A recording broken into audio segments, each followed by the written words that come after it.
का मूल। यदि n धन पूर्णांक संख्या हो तथा x पावर n, x के घात n बराबर a, तो यह a का nवां मूल है, ऐसा कहा जाता है। यह मूल परिमेय अथवा अपरिमेय होता है, अर्थात यह मूल परिमेय संख्या भी हो सकता है और अपरिमेय संख्या भी हो सकता है। अब आइए हम देखते हैं करड़ी क्या है, सर्ड्स किसे कहते हैं। करें यदि n कोई पूर्णांक संख्या हो, बहुत ध्यान से बच्चों, केवल थोड़ा समय, यदि n क्या हो, कोई पूर्णांक संख्या हो, और शर्त क्या है, n is not equal to 0, n is not equal to 1, और उससे भी अच्छा है आप कहो कि n बड़ा हो 1 से।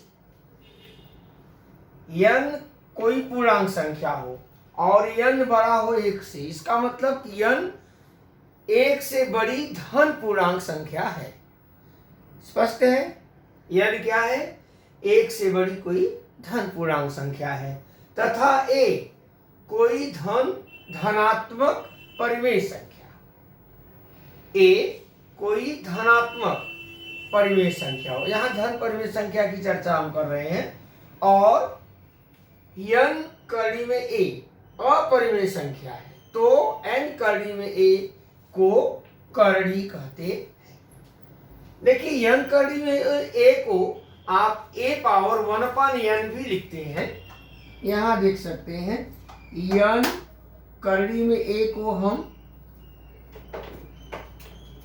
a पावर 1/n ऐसा लिख सकते हैं। ठीक है, तो क्या कहा आपने कि यदि n कोई पूर्णांक संख्या अर्थात n बड़ा हो 1 से, तथा a कोई धनात्मक परिमेय संख्या हो, और n करड़ी में a अपरिमेय संख्या हो, तो n करड़ी में a को करड़ी कहते हैं। जरा दो शब्द आए हैं, दो अक्षर हैं n और a, ध्यान दिया जाए। कहते हैं n करड़ी में a में n को करड़ी का घात, ऑर्डर ऑफ सर्ड्स, तथा a को करड़ीयस्थ संख्या, रेडिकेंट कहते हैं। करड़ीयस्थ संख्या मतलब जो करड़ी के अंदर की संख्या, जैसे a करड़ी के अंदर है ना। एक उदाहरण जरा सा समझे कि कब करड़ी है कब नहीं है। अब कहते हैं कि यदि a बराबर 7, n बराबर 3, तो देखिए n बराबर 3 और a बराबर 7, तो एक करड़ी का निशान बनाएंगे, n की जगह ऊपर 3 और अंदर 7। ठीक है, इस चिन्ह को करड़ी कहते हैं, सबको मालूम है। यदि a बराबर 7 n बराबर 3, तो 3 करड़ी में 7 यह करड़ी है। क्यों करड़ी है? क्योंकि 3 करड़ी में 7 अपरिमेय संख्या है बच्चों, क्योंकि 3 करड़ी में 7, अब क्यों अपरिमेय संख्या है भाई, परिमेय क्यों नहीं है? 3 करड़ी में 7 का मतलब 7 का तीसरा मूल, तो 7 का तीसरा मूल कभी भी परिमेय संख्या नहीं हो सकता, इसलिए वह क्या है, अपरिमेय संख्या। अब इसकी तरह से देखो, अगर हम 3 करड़ी में 7, तो क्या होगा, ये 7 घाते 1/3। अब समझ गए होंगे, 3 क्या है, करड़ी की कोटि है, करड़ी का घात है। पहले इसको कोटि बोलते थे, पिछले 2-3 साल से इसको हम घात बोलना शुरू कर देंगे।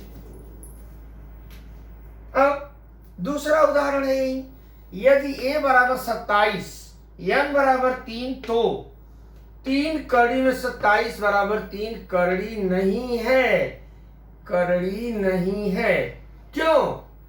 क्योंकि 3 करड़ी में 27 परिमेय संख्या है। इसका मतलब क्या हुआ भाई, देखो 3 करड़ी में 27 का मतलब है 27 का तीसरा मूल। 27 का मतलब 3 गुणे 3 गुणे 3, 3 बार है। अब घन मूल निकाल लेंगे तो 3 आएगा, अर्थात 27 का तीसरा मूल 3 है, और यह परिमेय संख्या है, इसलिए यह करड़ी नहीं है। क्योंकि अगर करड़ी है तो n करड़ी में a क्या होगी, अपरिमेय संख्या होगी। ठीक है, अब करड़ी का संक्षिप्त रूप, सिंपलेस्ट फॉर्म ऑफ शॉर्ट्स। कोई भी करड़ी कभी कभी देखने में बड़ी लगती है, उसको हम छोटा करते हैं। उदाहरण के तौर पे करड़ी में 48, 48 का मतलब बच्चों 16 गुणे 3, तोड़ दिया। करड़ी में 16 गुणे करड़ी में 3 बराबर 16 का वर्गमूल 4, यानी 4 करड़ी में 3। यह क्या है? संक्षिप्त रूप है। हमारे बच्चे एक बात और पहले सुन लें। अभी मैंने जो उदाहरण दिया करड़ी का, इसका करड़ी का घात कितना है? 3 है। लेकिन आपको कक्षा 9वीं में जो करड़ी पढ़नी है उसका घात केवल 2 होगा। आप जो करड़ी पढ़ेंगे उसका घात कितना होगा? 2। और 2 घात वाली करड़ी को आप क्या बोलते हैं मालूम है? वर्ग करड़ी, क्वाड्रेटिक शॉर्ट। तो आपके सिलेबस में 2 से अधिक घात की करड़ी पढ़नी ही नहीं है, और जिस करड़ी का घात 2 है उसका घात लिखा नहीं जाता, यह ध्यान में रखेंगे। अब करड़ी में 48, यहां घात नहीं है, इसका मतलब घात कितना है? 2। अब आप कहोगे ये 4 क्या है? 4 घात नहीं है बेटा, 4 घात नहीं है। घात क्या होता है? करड़ी चिन्ह के ऊपर ठीक लिखा होता है, इसलिए यह 4 करड़ी में 3 यानी 4 गुणे करड़ी में 3 है, न कि 4 घात है। ठीक है। अब क्या है? सजातीय करड़ी, सजातीय होमोजीनियस करड़ी में 2 कामा 5 करड़ी में 2 कामा ऋण 7/5 करड़ी में 2। आप जरा बताओ, बच्चे बता सकते हैं इसमें क्या समान है? 2 चीजें समान है। पहला, करड़ी के अंदर की संख्या तीनों में 2 है, अर्थात करड़ीय संख्या समान है। दूसरा क्या समान है? तीनों करड़ी का घात 2 है, यहां भी 2 है, यहां भी 2 है और यहां भी 2 है। क्योंकि यह 5 घात नहीं है, मैं दूर लिख देता हूं, ये देखो 5 करड़ी में 2। ठीक है, 5 गुणे करड़ी में 2 ऐसा लिख दिया, 5 घात नहीं। तो सजातीय करड़ी क्या हुई? वह करड़ी, ऐसी करड़ियां जिनका घात और करड़ीय संख्याएं समान हो। अब आती है बात करड़ी की तुलना। देखिए, जब आप 2 या 2 से अधिक करड़ियों की तुलना करेंगे तो उनका घात समान होना चाहिए, पहला। और उसके बाद जिस करड़ी के अंदर की करड़ीय संख्या बड़ी होगी वह करड़ी बड़ी होगी, और जिस करड़ी की करड़ीय संख्या छोटी होगी वह करड़ी भी छोटी होगी। मान लो, ठीक है, बात समझ। जैसे करड़ी में 15 करड़ी में 20। अब करड़ी में 15 करड़ी में 20 दोनों का घात तो समान है, फिर क्या? कुछ नहीं। अब देखो 15 बड़ा है कि 20, तो 15 छोटा है, 20 बड़ा है, तो करड़ी में 15 छोटी होगी, करड़ी में 20 थी। अंतिम टॉपिक, करड़ियों का परिमेयीकरण, रेशनलाइजेशन ऑफ शॉर्ट्स। कहते आपने क्या कहा? एक लाइन सुनो। करड़ी क्या है? कोई आपसे पूछे संक्षेप में तो आप कह दोगे करड़ी एक विशिष्ट अपरिमेय संख्या है। क्या बोलोगे? करड़ी एक विशिष्ट धन अपरिमेय संख्या है। अगर ये किसी को याद हो गया तो समझ लो करड़ी आपको समझ में आ गई। तो अपरिमेय संख्या को हम क्या करेंगे? परिमेय बनाएंगे। करड़ियों का परिमेयीकरण, जब 2 करड़ियों का गुणनफल परिमेय संख्या होती है तब एक करड़ी को दूसरी करड़ी का परिमेयीकरण गुणांक कहते हैं। जैसे करड़ी में 3 एक करड़ी है, करड़ी में 3 का गुणा करेंगे तो ये बराबर होगा करड़ी में 9। करड़ी में 9 का वर्गमूल कितना बच्चों? 3। इसका मतलब करड़ी में 3 का परिमेयीकरण गुणांक करड़ी में 3 है। क्यों? करड़ी में 3 का गुणा करने पर ही तो यह करड़ी जो है वह परिमेय संख्या बन गई है। समझ में आया अच्छी तरह से? यह आप ध्यान में रखेंगे तभी आप सवाल हल कर पाएंगे।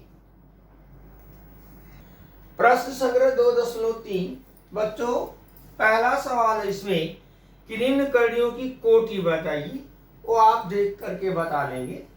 कोटि पुरानी किताब के हिसाब से लिखा है, कोटि को ही आप घात कहेंगे, जो करड़ी के ऊपर लिखा रहता है आपके साथ। दूसरा प्रश्न है निम्नलिखित में से कौन सी संख्या करड़ी है?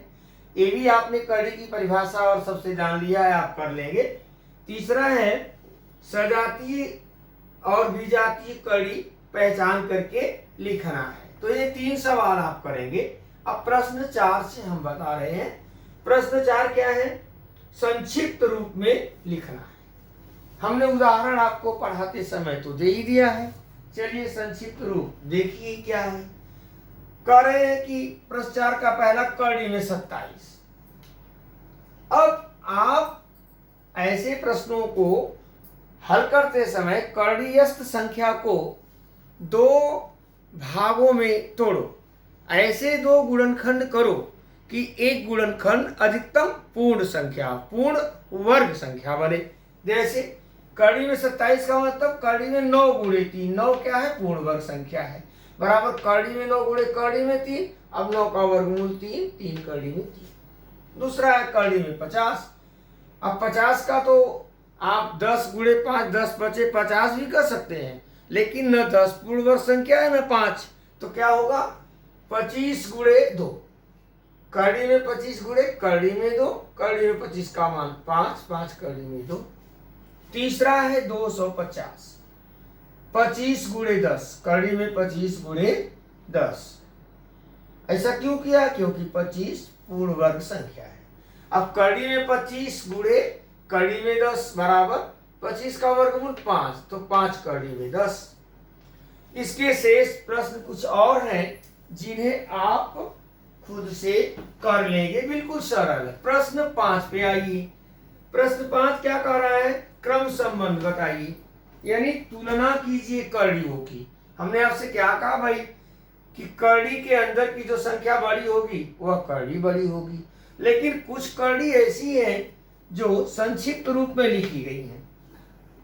आप ये देख रहे हैं ना, कड़ी में 27 बराबर 3 कड़ी में 3, तो 3 कड़ी में 3 बराबर उल्टे जाएंगे तो कड़ी में 27 होगा। तो 7 कड़ी में 2 और 5 कड़ी में 3, तो 7 कड़ी में 2 बराबर 7 कड़ी के अंदर जाएगा तो वर्ग, कड़ी में 49 गुणे कड़ी में 2, कड़ी में 49 गुणे कड़ी में 2 बराबर कड़ी में 98। 5 कड़ी में 3, 5 का वर्गमूल 5 का वर्ग 25 होगा, तो कड़ी में 25 गुणे कड़ी में 3। देखो बाहर आएगा तो वर्गमूल, अंदर जाएगा तो वर्ग। अब 25 गुणे 3 कड़ी में 75। अब आप बताओ 98 और 75 में कौन सा बड़ा है? 98, यानी कड़ी में 98 बड़ा है कड़ी में 75 से। अब असली रूप क्या है? कड़ी में 98 का मान क्या है? 7 कड़ी में 2 और कड़ी में 75 5 कड़ी में 3। इसका मतलब 7 कड़ी में 2 बड़ा है 5 कड़ी में 3 से। दूसरा है कड़ी में 247 कड़ी में 274। ये तो सिंपल सा है, ये बिल्कुल सरल कड़ी है। तो 247 और 274 में 247 छोटा है 274 से, इसलिए कड़ी में 247 छोटा हो जाएगा कड़ी में 274 से। तीसरा है 2 कड़ी में 7 कामा कड़ी में 28। देखो बच्चों 2 कड़ी में 7 बराबर 2 का वर्ग 4, तो कड़ी में 4 गुणे कड़ी में 7 बराबर कड़ी में 28। इसलिए कड़ी में 28 बराबर कड़ी में 28, क्योंकि दूसरी कड़ी तो कड़ी में 28 है ही। इसका मतलब हुआ ये दोनों कड़ी आपस में बराबर हैं, समान हैं, इसलिए 7 कड़ी में 2 बराबर कड़ी में 28।